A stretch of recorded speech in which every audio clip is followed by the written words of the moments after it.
भागवतम स्कंद प्रथम अध्याय नवम भगवान कृष्ण की उपस्थिति में भीष्म देव का देह त्याग।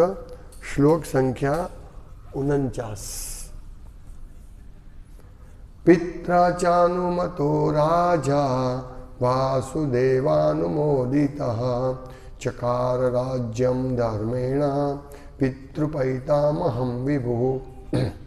शब्दार्थ: पित्रा ताऊ धृतराष्ट्र द्वारा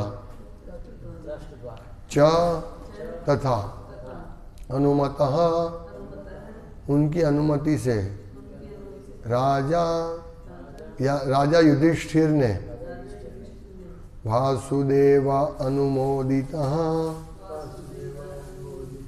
भगवान श्री कृष्ण द्वारा पुष्ट किए जाने पर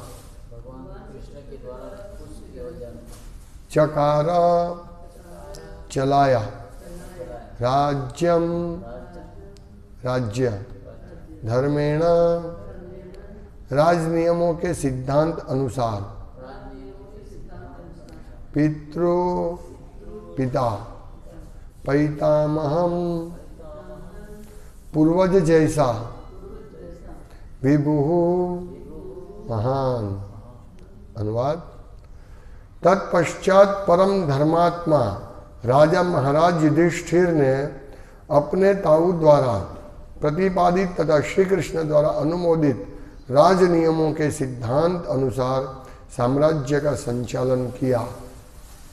तात्पर्य: महाराज युधिष्ठिर मात्र कर संग्राहक न थे, वे राजा के कर्तव्य के प्रति सदैव सचेष्ट रहे, क्योंकि राजा पिता या गुरु से कम नहीं होता। राजा को प्रजा की सामाजिक, राजनीतिक, आर्थिक तथा आध्यात्मिक उत्थान के सभी दृष्टिकोणों से भलाई देखनी होती है। राजा को जानना चाहिए कि मनुष्य जीवन बद्ध आत्मा को भौतिक बंधन से मुक्त करने के लिए है, अतएव उसका धर्म है कि वह प्रजा की ठीक से देखभाल करे, जिससे प्रजा सिद्धि की चरमावस्था को प्राप्त कर सके। महाराज युधिष्ठिर ने इन नियमों का दृढ़ता से पालन किया। जैसा कि अगले अध्याय से पता चलेगा, उन्होंने न केवल नियमों का पालन किया, अपितु अपने वृद्ध ताऊ की सहमति भी प्राप्त की, जो राजनीतिक मामलों में अनुभवी थे, और उसकी पुष्टि भगवान कृष्ण द्वारा भी की गई, जो भगवद गीता दर्शन के वक्ता है। महाराज युधिष्ठिर आदर्श राजा थे, और महाराज युधिष्ठिर जैसे प्रशिक्षित राजा के अधीन एक राजतंत्र सर्वश्रेष्ठ सरकार है, जो आधुनिक गणतंत्रों या सरकारों से कहीं श्रेष्ठ है। इस कलयुग में अधिकांश लोग जन्मजात शूद्र हैं, जो निम्न कुल में उत्पन्न हैं, जो ठीक से प्रशिक्षित नहीं होते, जो अभागे तथा कुसंगति में रहने वाले हैं। उन्हें जीवन के परम उद्देश्य का भी पता नहीं रहता, अतः उनके द्वारा किए गए मतदान का कोई महत्व नहीं है। अतः ऐसे गैर जिम्मेदार मतों द्वारा चुने गए प्रतिनिधि कभी भी महाराज युधिष्ठिर के समान जिम्मेदार नहीं हो सकते। इस प्रकार श्रीमद् भागवत के प्रथम स्कंद के अंतर्गत भगवान कृष्ण की उपस्थिति में भीष्मदेव का देहत्याग नामक 9वें अध्याय के भक्ति वेदांत तात्पर्य पूर्ण हुए। इस तात्पर्य में अंतिम श्लोक इस अध्याय का, इसमें तात्पर्य में श्रील प्रभुपाद राजा के कर्तव्य के बारे में बता रहे हैं कि राजा कितना जवाबदार होता है। राजा की तुलना पिता और गुरु से की जाती है। प्रभुपाद यहाँ लिखते हैं कि राजा पिता या गुरु से कम नहीं होता। तो एक पिता का कर्तव्य क्या है, गुरु का कर्तव्य क्या है? अपने आश्रित भक्तों को, अपने आश्रित पुत्र को जन्म मृत्यु के बंधन से छुड़ाना। गुरु न सस्यात्, पिता न सस्यात्, पति न सस्यात्, देवा न सस्यात्। पिता पिता नहीं है, गुरु गुरु नहीं है, जो अपने आश्रितों को जन्म मृत्यु के बंधन से छुड़ा नहीं सकते। ये बहुत महत्वपूर्ण बात है। तो राजा यहाँ प्रभुपाद कहते कि राजा गुरु और पिता से कम नहीं है। यानी आज हमारा पुत्र होता है तो हम कितना ध्यान रखते हैं उसको, खाने पीने का, उसके एजुकेशन का ध्यान रखते हैं, उनको कोई तकलीफ नहीं, वो ध्यान रखते हैं एक पुत्र का। लेकिन हम दूसरे लोगों के बच्चों का ध्यान ऐसा नहीं रखते हैं। हम ऐसा नहीं बोलते वो ठीक है कि नहीं, वो ठीक है कि नहीं। नहीं, पिता इतना अपने बच्चों का ध्यान रखते हैं। तो सोचिए अगर कोई राजा अपनी प्रजा जो कि अपने पुत्र समान है उसका ध्यान नहीं रखते तो राजा कैसा है, सोचिए। एक वो राजा अपने प्रजा को पुत्र समान नहीं देखते हैं, शिष्य समान नहीं देखते। गुरु होता है, गुरु बहुत चिंतातुर होते हैं। श्री भक्ति सिद्धांत सरस्वती गोस्वामी महाराज अपने एक शिष्य को, ब्रह्मचारी थे, उनका घर से लेटर आया तो उनको घर जाने के लिए और शादी के लिए वो रेडी हो गया उनका शिष्य। वहाँ से बहुत सारे फोर्स था। तो जब वो चला जाता है तो भक्ति सिद्धांत महाराज रोते हैं कि एक शिष्य को मैं नहीं बचा पाया। तो ये कितनी गुरु और शिष्य का संबंध कितना पवित्र है और कितना गुरु का बड़ा कर्तव्य है। वो सचेष्ट रहता है कि मेरे शिष्य का उद्धार हो, वो भगवत धाम जाए। ऐसे ही पिता पुत्र के उद्धार के लिए बहुत ही ये रहता है, सचेत रहता है। लेकिन इस कलयुग में कोई भी पिता अपने पुत्र के लिए सचेत नहीं है। पुत्र अगर या पुत्री अगर फिल्म कलाकारों का अनुसरण करेंगे तो पिता पुत्र बहुत खुश। यस, अरे पिता बहुत खुश। मैंने देखा एक बार एक छोटी सी लड़की डांस कर रही थी पिक्चर के गीत पर, और वहाँ सब बहुत सारे लोग थे, उनके पिता भी थे, माता भी थी। तो पिता खुश हो रहा है, उसके बच्चे ही सबके सामने डांस करे, छोटी बच्ची थी तो डांस करे, खुश हो रहा है। पिता इतना खुश हो गया, वो भी नाचने लगा। और उसकी माँ वो देखकर जब डांस खत्म हुआ तो उसको उठा लिया और ऐसा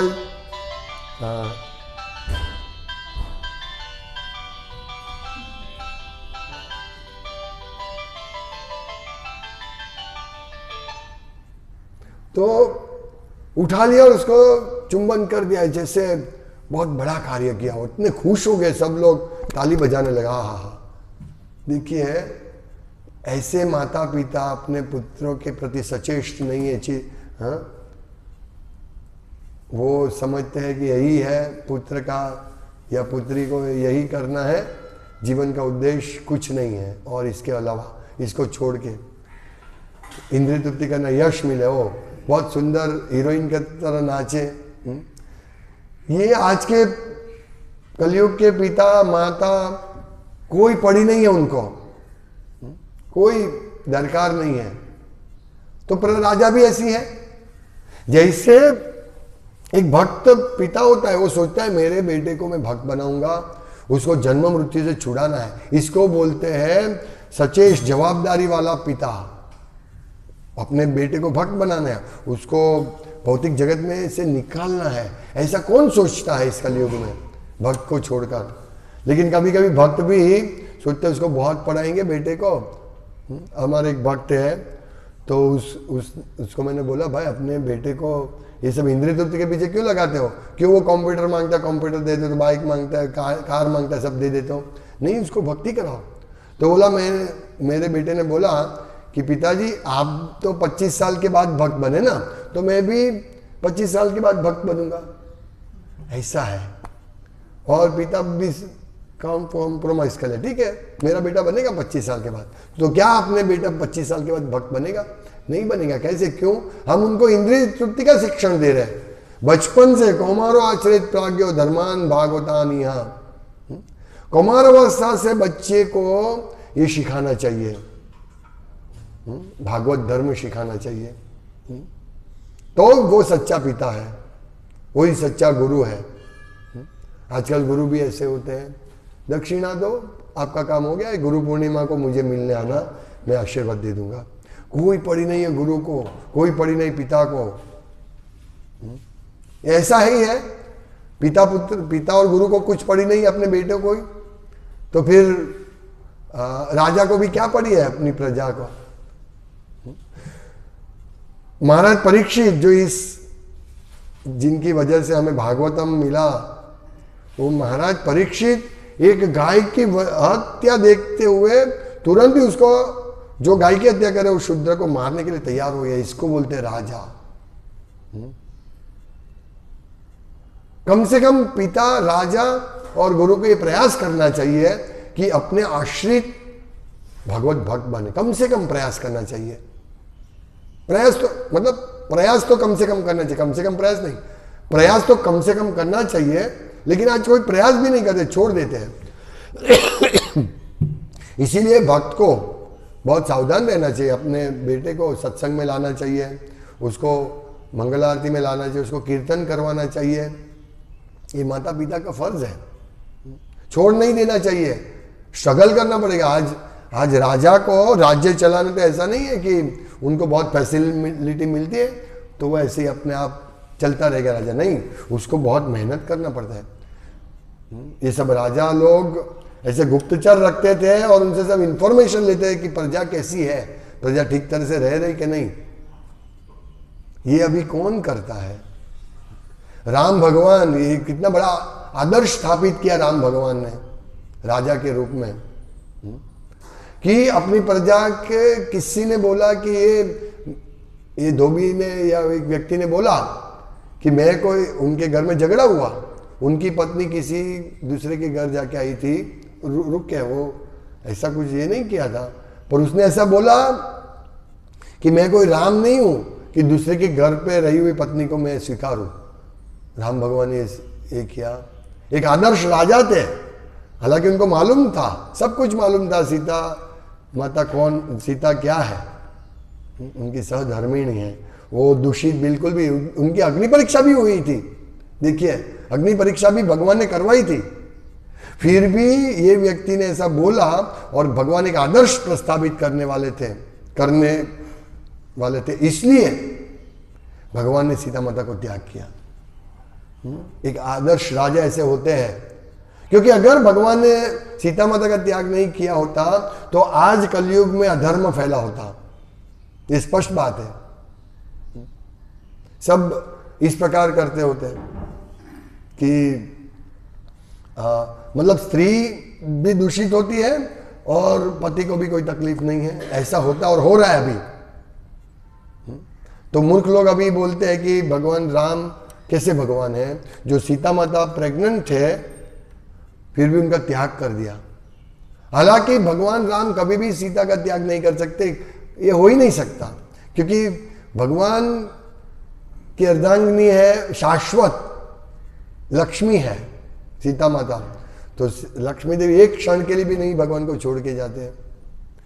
ये कथा से हमको ये समझना है कि भगवान ये आदर्श प्रस्तावित करने के लिए सब लीला किया। लक्ष्मण, हम रामायण में पढ़ते हैं कि लक्ष्मण को कितना कष्ट होता है जब उनको ये बड़ा भगवान ने आदेश दिया कि सीता को छोड़ के आओ, कितना कष्ट हुआ। तो ये जो कथा है वास्तव में दिव्य आनंद, भगवान तो हमेशा दिव्य आनंद में अपनी अर्धांगिनी के साथ रहते हैं। तो भगवान कभी भी आनंद से वंचित नहीं रहते और सीता माता भी दिव्य आनंद में रहते। ये हम लोगों को सिखाने के लिए, कि राजा को सिखाने के लिए कि राजा का कर्तव्य क्या है। और एक एक मतलब राम भगवान ने एक व्यक्ति के कहने पर सीता माता का त्याग किया, जो आदर्श प्रस्तावित करने के लिए। तो ऐसा आदर्श कौन अभी कलयुग में प्रस्तावित करते हैं? कौन राजा ऐसे है? तो ऐसे प्रकार राज्य करने के लिए कृष्ण और इवन धृतराष्ट्र ने भी एक अनुमोदन किया, कि उन्होंने भी कंफर्म किया कि इस प्रकार से राज्य करो, कि एक प्रजा सबको। प्रभुपद लिखते हैं कि राजा को प्रजा की सामाजिक, ऐसा ही नहीं कि सिर्फ आध्यात्मिक, सामाजिक, आर्थिक, राजनीतिक तथा आध्यात्मिक उत्थान के सभी दृष्टिकोण से भलाई देखनी होती है। सभी दृष्टिकोण से, ऐसा नहीं एक ही दृष्टिकोण की प्रजा को पैसा मिलता रहे, नहीं, प्रजा को पैसा मिलेगा लेकिन एक वर्ग को पैसा मिलेगा, ऐसा नहीं। सभी वर्गों की भलाई होनी चाहिए। आज पूरा उल्टा हो रहा है, क्योंकि राजा को मालूम ही नहीं है कि प्रजा का उत्थान होना चाहिए, सभी एक एक जीव का उत्थान होना चाहिए। पशु का भी, पशु भी प्रजा है अपने राज्य में, तो ये भूल गए हैं। लेकिन युधिष्ठिर महाराज आदर्श है, इसीलिए प्रभुपाद ने जब ये भागवतम लिखा तो ये पॉलिटिशियन को, ये लाल बहादुर शास्त्री को भी दिया था ये भागवतम। तो ये प्रभुपाद चाहते थे कि ये लोग पढ़ के इस भागवतम से सीखे और इस प्रकार राज्य करें।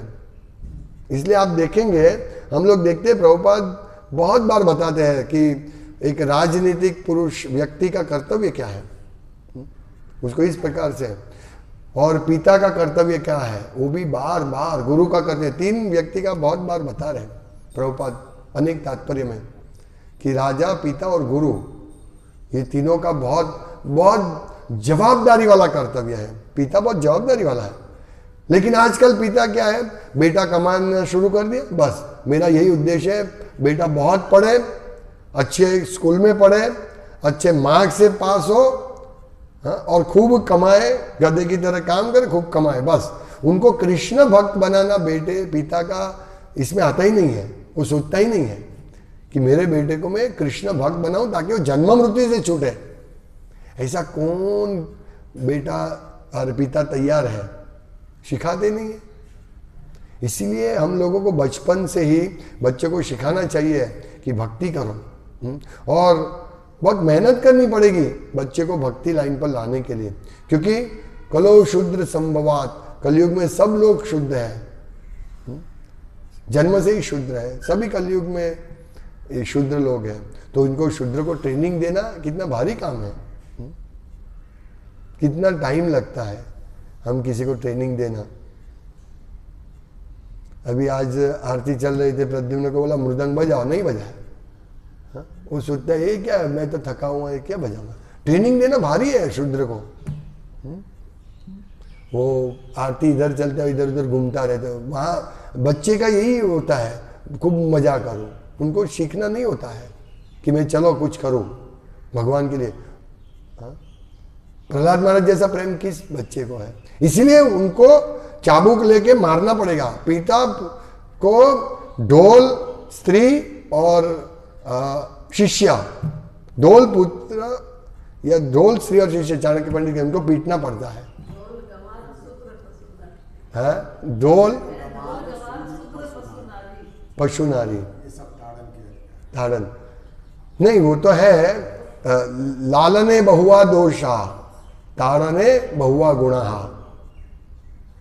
इसीलिए लालन करने से, हाँ मेरा बेटा, तो उसमें बहुत दोष है, और ताड़न करने से उस बहुत गुण है। उसको अगर सोटी से चलाया जाता है, मुझे याद है ये मारवाड़ी लोगों बहुत अपने, अभी नहीं, अभी की बात नहीं कर, पहले वो अपने बेटे को बहुत अच्छी तरह शिक्षण देते थे। मैं एक मिल में जब काम करता था इंजीनियरिंग का, तो वो सेठ को मैं मिला था, तो सेठ बोला, मैं बोला आपको बेटा को अभी कुछ बात हुई उसमें, तो उसने बोला मैं मेरे बच्चे को पैसा नहीं देता हूँ, उसको सुबह से शाम आने का, ऑफिस फैक्ट्री काम करने का, ऐसा मतलब ऐसा नहीं। तो आज तो सब पैसा दे देते हैं बच्चे को, जाओ बच्चा मांगता है मुझे 100 रुपये चाहिए, 100 रुपये ले लो, 1 लाख चाहिए 1 लाख ले लो। तो आज के बेटे क्या होता है, ड्रग्स पीने लगते हैं, सिगरेट पीने लगते हैं, चाय कॉफी छुड़ाने की तो बात छोड़ो। हम इतनी फैसिलिटी देते हैं बच्चे को, क्यों? क्योंकि वो बहुत पढ़ेगा, बहुत पैसा कमाएगा और मेरे बुढ़ापे में मुझे आराम से खिलाएगा। यही आजकल के माँ बाप का कर्तव्य रह गया, राजा का भी कर्तव्य रह गया। खूब टैक्स कलेक्ट करो, खूब फैसिलिटी भोग दो और बदले में कुछ मत दो। ऐसा ही पिता और गुरु और कलयुग के राजा, ये सब ऐसे हो गए। प्रभुपाद कहते हैं कि राजा को जानना चाहिए कि मनुष्य जीवन बद्ध आत्मा को भौतिक बंधन से मुक्त करने के लिए है, अतएव उसका धर्म है कि वह प्रजा को की ठीक तरह से देखभाल करे, प्रजा की, पुत्र की, ठीक तरह से देखभाल, और शिष्य की, जिससे प्रजा सिद्धि की परमावस्था को प्राप्त कर सके। मेन मनुष्य जीवन का उद्देश्य क्या है? परम अवस्था प्राप्त करना। तो ये परम अवस्था एक दिन में थोड़ी होगा, बचपन से सिखाना पड़ेगा। और जो प्रजा, ये जेल क्यों बनाई है? जेल सिर्फ जिनके पास धन नहीं है, जिनको न्याय नहीं मिले और वो अपराध करे फिर जेल में जाए, इसके लिए नहीं। जो भी व्यक्ति, आज तो पैसे वाले खून करते हैं, जो भी करते हैं उसको कोई सजा नहीं मिलती, ये भी राजा का कर्तव्य है, उसको सजा मिलनी चाहिए। कहीं चोरी हो गई, अगर आपका पैसा चोरी हो गया, आपका गहना कोई चोरी करके गया, हाँ, आपसे कोई गलत काम किया, मतलब गुंडागर्दी करके गया, उसको कोई सजा नहीं मिलेगी। अगर आपके पास पैसा नहीं है न्याय लेने का तो सजा नहीं मिलती है। तो ऐसा राजा का कर्तव्य ऐसा नहीं है। राजा को तो देखना पड़ेगा, सबको मदद करनी पड़ेगी। तो इसी प्रकार राजा, शिष्य, पुत्र, वो संभालना बहुत बड़ी जवाबदारी है। महाराज युधिष्ठिर ने इन नियमों को दृढ़ता से पालन किया। क्या?